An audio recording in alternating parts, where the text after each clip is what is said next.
The clink of forks on porcelain filled the dining room, along with the soft hum of laughter. My mother had made her famous lemon roasted chicken, and the scent filled the house with warmth. It had been months since I last visited, and everything looked exactly the same faded wallpaper, same family portraits lining the wall. Same dynamic too. Ree, my younger sister, was seated across from me, all glowing smiles and designer perfume. She had just pulled out an envelope during dessert, sliding it across the table with a dramatic grin. "Open it," she said. My parents exchanged curious glances and tore it open. Their eyes widened. "A weekend at Eden Springs Spa," my mom gasped. "Fully paid for," Ree beamed. "You two deserve some pampering." My dad chuckled and leaned back in his chair. "Always so thoughtful, Ree. You spoil us. And she's so generous," my mom added with a wink. Unlike someone else, she turned her eyes toward me, and my dad let out a laugh. "You're not as generous as your sister, Maya." The words landed like a slap, quick, casual, cutting. I stared at my plate for a second too long, unsure whether to laugh it off or let it sting. A familiar ache bubbled in my chest, the kind that comes from being the invisible one, the responsible daughter, the quiet one, the one who didn't bring gifts with bows or announce her help with fireworks. I swallowed the last bite of chicken, wiped my mouth with the napkin, and stood up. Their laughter trailed off when they noticed I wasn't smiling. "You're not as generous as your sister," I repeated slowly, looking each of them in the eye. My voice didn't shake. "Check the math." Silence dropped heavy over the table like fog. "I'm sorry," my mom asked, her smile fading. "Check the math?" I said again, this time walking toward the kitchen. "Bank transfers, grocery deliveries, mortgage statements, medical bills, check it all." Ree's brow furrowed, but she didn't speak. She knew. Deep down, she knew. "Is this about—" my dad started, but I cut him off. "I'm happy Ree got you a spa weekend. You deserve it. You deserve joy and rest and love. But don't sit there and measure my worth by who hands you what at dinner. I've been giving quietly for years. You just didn't see it. I didn't raise my voice. I didn't need to. The words were doing their work. I don't need credit, but I won't sit here and be mocked for not performing generosity."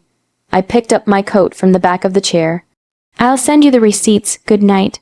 The door closed behind me with a soft click.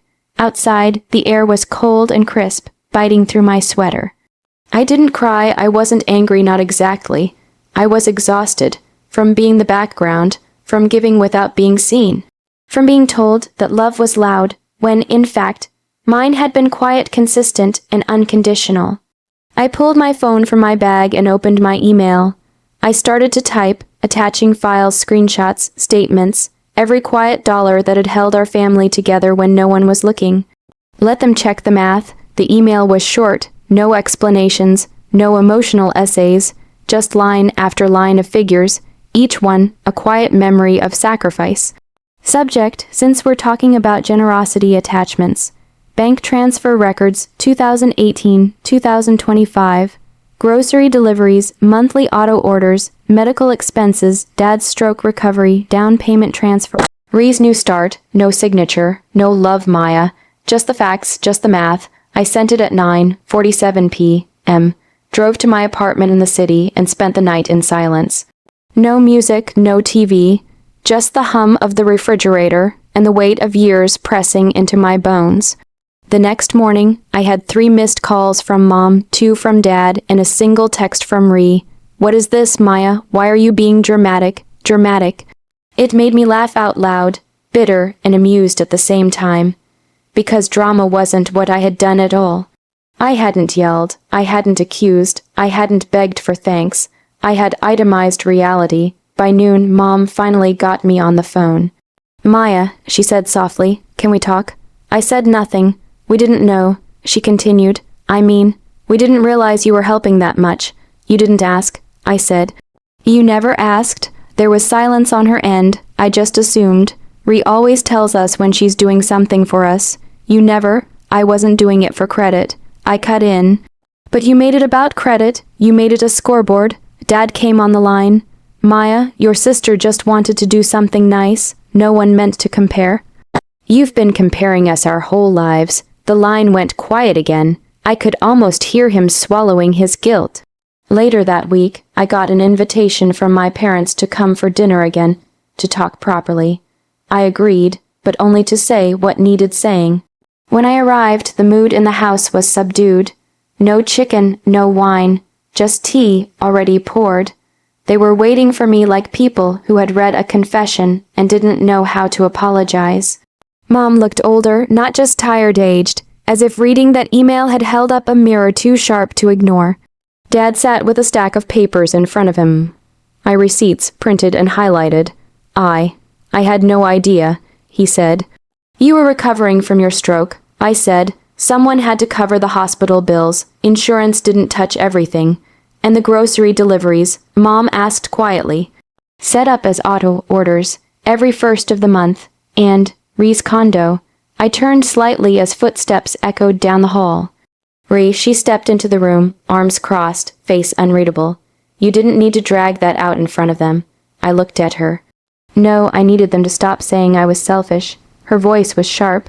I didn't ask for your help. You didn't have to. You came to me crying when your down payment fell through. I wired you the money. You promised to pay me back. I was going to, she snapped. 7 years ago. Silence. My parents stared at her now. You said it was from your bonus. Dad said, confused. Ree looked at the floor. Mom turned to me slowly, the weight of 100 assumptions collapsing in her eyes. Why didn't you say something sooner? I took a deep breath, because I thought if I loved you quietly, that would be enough. That one day you'd notice the difference between volume and value. I didn't stay long that night. I drank my tea. I listened to them apologize. Not eloquently, not completely, but earnestly. Ree didn't apologize. Not then. Maybe not ever, and I didn't need her to. She knew now. They all knew. As I stood to leave, I looked at the dining table where it had all started, where love had been weighed like a performance, where gifts came with ribbons and quiet sacrifices were treated like shadows. No more jokes, I said simply. Mom nodded, no more jokes. Driving home, I felt lighter, not victorious, not smug, just seen, for the first time in a long, long while. Let them check the math, let the truth speak louder than the silence ever did. 3 weeks passed. No dramatic phone calls, no group chats lit with apology memes or passive-aggressive check-ins, just a quiet shift. A recalibration. I didn't go back to the house. I didn't need to. I had said what I needed to say. They had heard me. Mom started forwarding me articles, 10 signs of an emotionally mature daughter, or how parents accidentally hurt the quiet ones, her way of saying she was learning. Or maybe her way of trying to rebuild the bridge without saying the words out loud. Dad mailed me a handwritten letter. Apologizing, a full page, no jokes, no defense. At the end he wrote, "We thought your silence meant distance, but now we know it was depth, and we missed it. Ree didn't speak to me." For weeks until one day an email arrived, no subject line. From Ritu, Maya date, 3 weeks after Chapter 2, I don't know how to undo the damage. I was selfish. I leaned on you, and I let them believe I was the hero. I think I liked the spotlight too much. I don't know if I'm sorry because I feel guilty or sorry because I got caught. Either way, you deserved better. I'm sorry. I didn't reply. Some things didn't need responses. Some truths just needed space to echo. But I didn't hate her, not even close. She was flawed like all of us, just louder, and loved for it. I was learning to be loved differently. By the time spring rolled in, I had already signed the lease on my new apartment, bigger, brighter, and finally mine. I'd taken some of the savings I hadn't spent on other people and launched a small community foundation, the Quiet Giving Project. No big website, no social media campaign, just a fund that helped the invisible helpers, the caregivers, the background siblings, the unthanked ones. Every month, we sent out anonymous support to someone whose name wasn't in lights, groceries, rent relief, school supplies, sometimes just a letter that said, "We see you, even if no one else does." On the night of our launch event, I was backstage, adjusting my name tag when I heard voices in the hallway. I turned and there they were, my parents, dressed simply, no big gestures, just two people who finally understood the daughter who never asked to be praised. Mom walked up first. Her hands trembled slightly as she pulled me into a hug. "I've been checking the math," she whispered, voice cracking. "And I'm so sorry." Dad nodded beside her, eyes glassy. "We never taught you that love didn't need to be loud to be real. Ree didn't come. But she sent a donation, $5000, listed under, for Maya's first invisible win. I stood on stage that night and gave a short speech. No drama, no dragging the past into the present. Just this: sometimes the loudest love isn't spoken. It's paid in rent, in late-night Ubers, in silence when you could have demanded credit.